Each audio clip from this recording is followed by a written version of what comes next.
So yesterday I did the behind the story. I thought it was the first section, but apparently I needed to keep going. I didn't realize that I had already noted on the calendar what sections I was doing when. So I thought I was breaking it up into more pieces than I am. I don't know. Anyways, so today I have to finish it out. First we're going to do chapter 7 though. Today we'll be continuing The Adventures of Tom Sawyer by Mark Twain. Chapter 7. The harder Tom tried to fasten his mind on his book, the more his ideas wandered. So at last, with a sigh and a yawn, he gave it up. It seemed to him that the noon recess would never come. The air was utterly dead. There was not a breath stirring. It was the sleepiest of sleepy days. The drowsing murmur of the 25 studying scholars soothed the soul like the spell that it is in the murmur of bees. Way off in the flaming sunshine, Cardiff Hill lifted its soft green sides through a shimmering veil of heat, tinted with the purple of distance. A few birds floated on lazy wing high in the air. No other living thing was visible but some cows, and they were asleep. Tom's heart ached to be free, or else to have something of interest to do to pass the dreary time. His hand wandered into his pocket, and his face lit up with the glow of gratitude that was prayer, though he did not know it. Then furtively the percussion cap box came out. He released the tick and put him on the long flat desk. A creature probably glowed with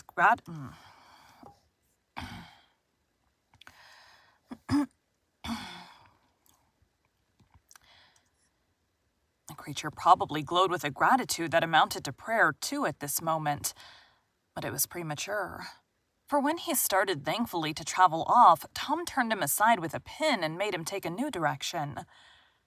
Tom's bosom friend sat next to him, suffering just as Tom had been, and now he was deeply and gratefully interested in this entertainment in an instant. This bosom friend was Joe Harper.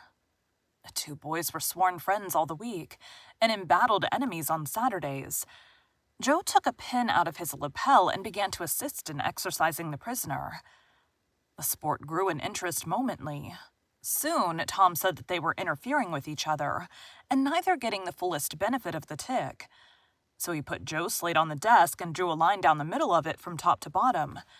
"Now," said he, "as long as he's on your side, you can stir him up and I'll let him alone. But if you let him get away and get on my side, you're to leave him alone as long as I can keep him from crossing over." Has Joe talked already? Characters. Ouch. I mean, at this point, half the boys sound the same anyways, right? "All right, go ahead, start him up." Joe Harper? Harper.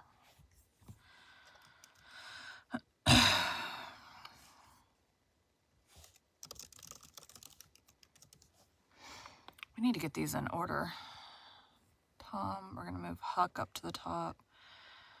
All right, Ben, Billy, Becky, EFGHI, Becky, Jim Judge, Judge's wife,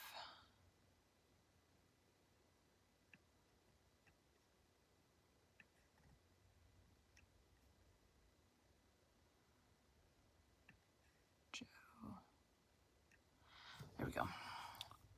Trying to be better about keeping, so I keep, what I've started doing is keep the main characters at the top of my, so I have the way that I record. It's a audio recording software, duh. But on the one that I record the actual chapters on, it just has two sections. It has for the raw file, which is what I'm recording into, and then I export that and I run some edits on it, and then I put it into the final line, and that is what gets exported. So it cleans it up and all of that fun stuff. But for the voices, I have one that's just boom, boom, boom, boom, boom, boom, boom, a bunch of different things in a row that I can scroll through and find the voice I need, and then I listen to it, and then I mute it, and then I go on. So that one is the one that I try to keep in order. So what I've started doing in the last couple weeks, is keeping, like, the main characters at the top of the character one, so that, like, because I'm going to reference those more than anything else. And then the rest of the characters I put in alphabetical order so that I can find them in alphabetical order.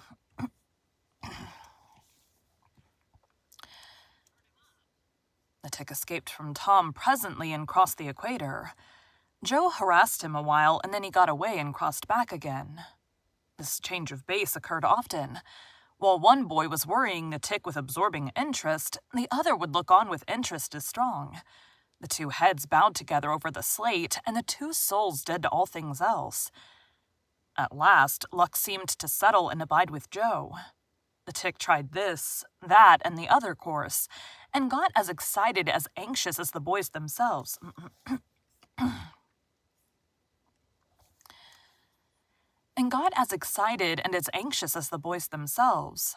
But time and again, just as he would have victory in his grasp, so to speak, and Tom's fingers would be twitching to begin, Joe's pin would deftly head him off and keep possession.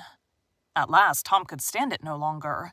The temptation was too strong, so he reached out and lent a hand with his pin. Joe was angry in a moment.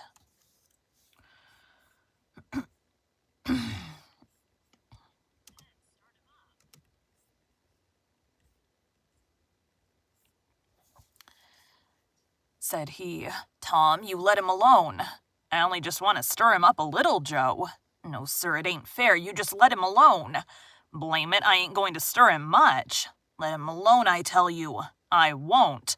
You shall. He's on my side of the line. Look here, Joe Harper, who is that tick?" Whose is that tick? "Look here, Joe Harper, whose is that tick?" "I don't care whose tick it is. He's on my side of the line, and you shan't touch him." "Well, I'll just bet I will, though. He's my tick, and I'll do what I blame please with him or die." A tremendous whack came down on Tom's shoulders, and its duplicate on Joe's, and for the space of 2 minutes the dust continued to fly from the two jackets and the whole school to enjoy. The boys had been too absorbed to notice the hush that had stolen upon the school a while before, when the master came tiptoeing down the room and stood over them. He had contemplated a good part of the performance before he contributed his bit of variety to it. When the school broke up at noon... Ouch. When school broke up at noon, Tom flew to Becky Thatcher and whispered in her ear, "Put on your bonnet and let on you're going home, and when you get to the corner, give the rest of 'em the slip and turn down through the lane and come back. I'll go the other way and come it over 'em the same way." So the one went off with one group of scholars and the other with another. In a little while, the two met at the bottom of the lane, and when they reached the school, they had it all to themselves. Then they sat together with a slate before them, and Tom gave Becky the pencil and held her hand in his, guiding it, and so created another surprising house. When the interest in art began to wane, the two fell to talking. Tom was swimming in bliss. He said, "Do you love rats?" Becky's voice. "Becky Thatcher?" "No, I hate them." "Well, I do too. Live ones. But I mean dead ones to swing round your head with a string. No, I don't care for rats much anyway. What I like is chewing gum." "Oh, I should say so. I wish I had some now." "Do you? I've got some. I'll let you chew it a while, but you must give it back to me." That was agreeable. So they chewed it turn about and dangled their legs against the bench in excess of contentment. "Was you ever at a circus?" said Tom. "Yes, and my pa's going to take me again sometime if I'm good." "I've been to the circus 3 or 4 times. Lots of times. Church ain't shucks to a circus. There's things going on at a circus all the time. I'm going to be a clown in a circus when I grow up." "Oh, you are? That will be nice. They're so lovely, all spotted up." I don't know what is the deal with the gunk in my throat. Also, I have a hair from my bangs tickling my eye.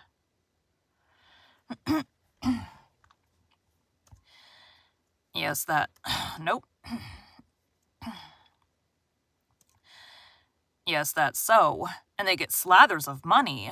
Most $1 a day, Ben Rogers says. Say, Becky, was you ever engaged? What's that? Why, engaged to be married. No. Would you like to? I reckon so. I don't know. What is it like? Like? Why, it ain't like anything. You only just tell a boy you won't ever have anybody but him, ever, ever, ever. And then you kiss, and that's all. Anybody can do it. Kiss? What do you kiss for? Why, that, you know, is to... Well, they always do that. Everybody? Why, yes, everybody that's in love with each other. Do you remember what I wrote on the slate? Yes. What was it? I shan't tell you. Shall I tell you? Yes, but some other time. No, now. No, not now. Tomorrow. Oh, no, now. Please, Becky, I'll whisper it. I'll whisper it ever so easily. Becky, hesitating, took...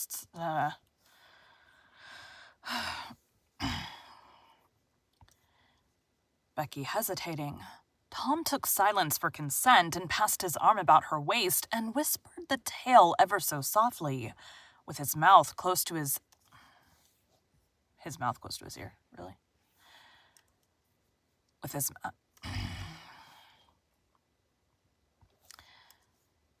with his mouth close to her ear, and then he added, Now you whisper it to me just the same. My stomach is making noise.